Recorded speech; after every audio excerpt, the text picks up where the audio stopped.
I'm Ninja Greg, and you're watching the Ninja Greg Show. And this is my review of Spider-Man Homecoming. Welcome back, Spider-Man. So, you're probably wondering, why is the movie called Spider-Man Homecoming?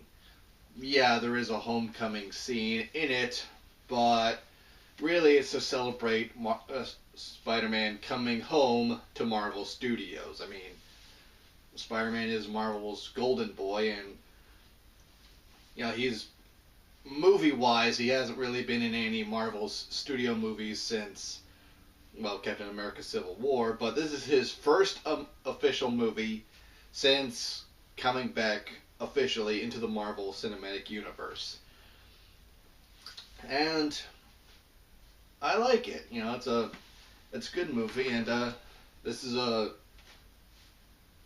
good way to kind of start incorporating him into the cinematic universe a little bit more, beyond, guest appearances in other heroes' movies. So for the first movie that's completely about him, this is pretty good. I like Tom Holland as Spider-Man. He acts like a real teenager would.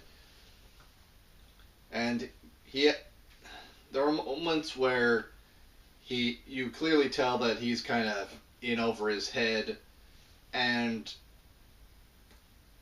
Tom Holland does a really good job of conveying that pretty well. And that kind of plays into his motivation.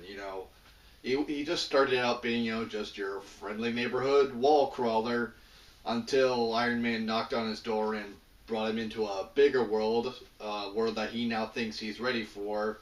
And we see him being constantly reminded, no, you're not quite ready yet. Just because you've got this fancy new suit, that doesn't mean much. And even the suit's kind of restrictive because, Tony Stark put a training program in it, and of course, being the smart kid he is, he figures out how to disable it. And there's a pretty good scene where you see him kind of overwhelmed by all the new features he just now unlocked with his suit, and trying to get used to it. So it's good to see a Spider-Man who's still figuring this whole hero thing out, because he's still fairly new to this. He hasn't been Spider-Man all that long, and he's had this new high-tech suit even less than he's actually been Spider-Man. So, and they did a really good job of incorporating that. And this movie is funny. There are times when it feels more like a teenage high school comedy, a good one, not one that's completely insufferable. Disney Channel. But yeah, this movie has got some really great funny moments. It's a little bit light on the action, but the action that does happen is also really good. And of course, it's tackled something that has never really been seen in any of the movies, but has been seen in some of the games, some of the Spider-Man video games, particularly anyone where you've got complete freedom to web swing anywhere, and that's what happens when Spider-Man doesn't have anything to swing onto. In the web swinging in the city, it's easy. You got tall building after tall building, but what if you put Spider-Man in the suburbs? Houses don't exactly provide enough of a vantage point for you to be able to swing as far and as fast as you need to. And so, yeah, there's a pretty humorous bit where we see him, running through the neighborhood, because he can't swing anywhere because there's nothing tall enough or far enough for his web to grab onto. So yeah, good job on Tom Holland. Good job on the writing for making this just kind of a fun movie to watch. Good job on Michael Keaton as the Vulture. And he's a very different kind of villain. He doesn't want to, get Spider-Man or take over the world, of course. Now, this is a guy who's kind of like how I think Mr. Freeze is in the Batman comics.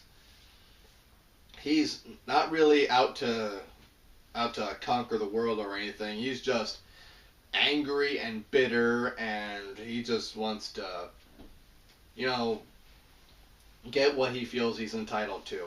The movie starts out with him and his team as part of a construction crew salvaging all the wreckage of the Chitauri battle from the first Avengers movie, only to have this group called Damage Control, which is an actual group in the Marvel Comics universe, for those of you who didn't know, and their job basically is cleaning up after superhero messes. So when you find yourself asking, well, what happens with collateral damage whenever superheroes fight the bad guys?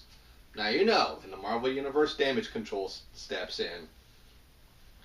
And I'm not sure if this is how it is in the comics, but apparently Damage Control is a subsidiary of Stark Industries, and, they work for Tony Stark, and, we see Adrian Toomes kind of have a little bit of a hate boner for Tony Stark. It doesn't fixate on that too much because he's just trying to, maintain his illegitimate business of using whatever leftover alien remains they have to make really high-tech weapons and sell them on the black market. So, yeah, it's a different approach to a villain, and I think it's pretty fitting for the kind of character that the Vulture is supposed to be. And I like it. Michael Keaton does a fantastic job, and there's a great scene where Peter Parker and his love interest for this movie, Liz Allen, I'll get to her in a bit, he's driving them to the homecoming dance together, and, the two of them are in the back seat talking about Spider-Man, and Liz kind of inadvertently drops a few key phrases that help Adrian Toomes, the Vulture's real name. They help him kind of piece together that Peter Parker is Spider-Man, and you can see the expressions on his face as the wheels are turning in his head. It's like, okay, I know this now, so what am I going to do now? So, yeah, good job to all the actors involved. The comedy is good, the action is good. It's a good story about, Spider-Man trying to learn what it means to him to be a hero. Should he just stick with what he's good at, or is he really ready for something more? Is he ready for the big times? And the answer to that question might actually surprise you. I know it's kind of surprised me. Kinda. Anyways, that's all the positive I got to say about this movie.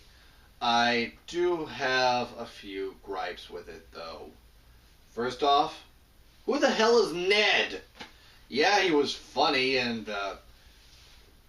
but seriously, as far as the comics go, is Ned even a character in any of the comics or some of the more recent ones?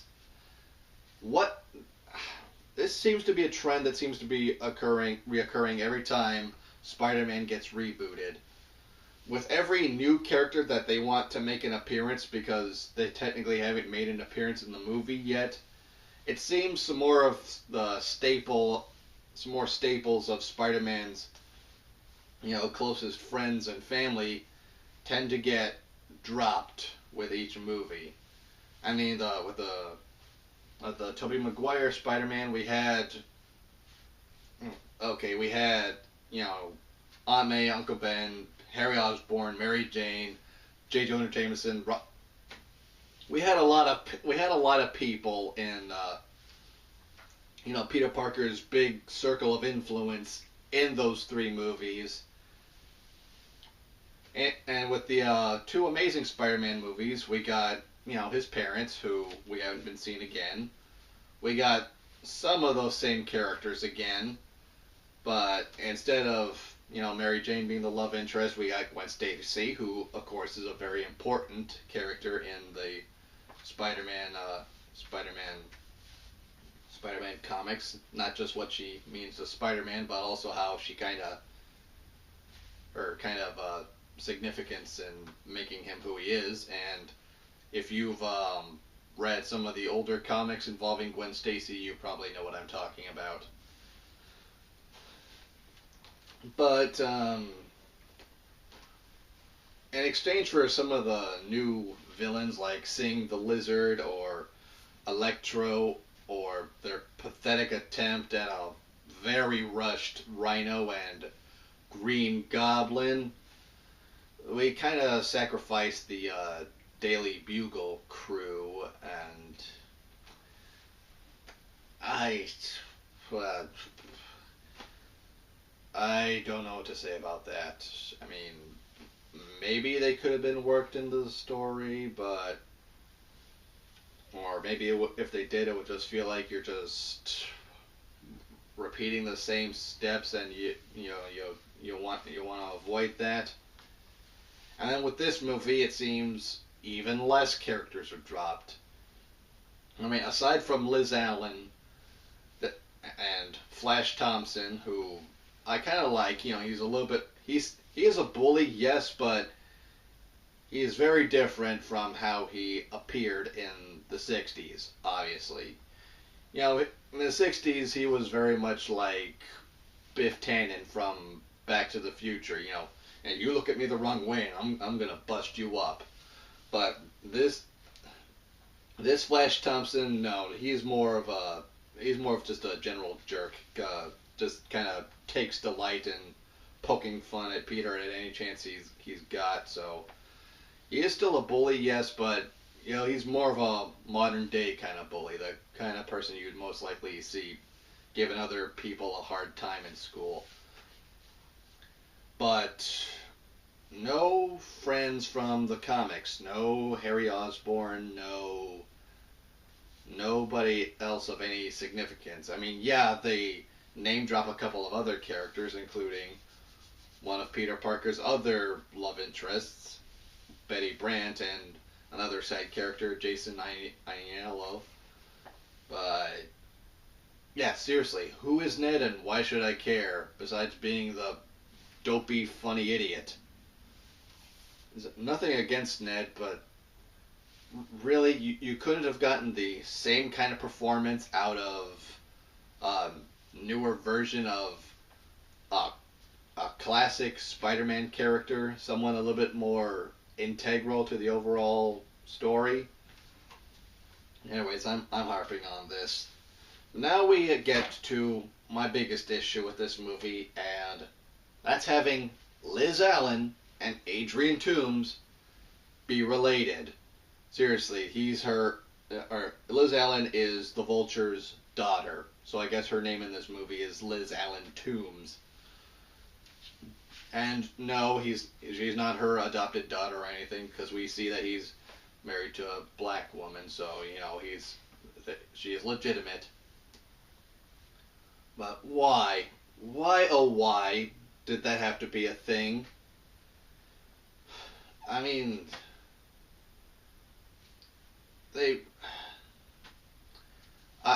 I don't know. I just don't know why they felt it was necessary to do that. I mean, you could have still made Vulture a little bit more of a personal threat by, I don't know, maybe having some kind of scene where maybe have some kind of scene where he sees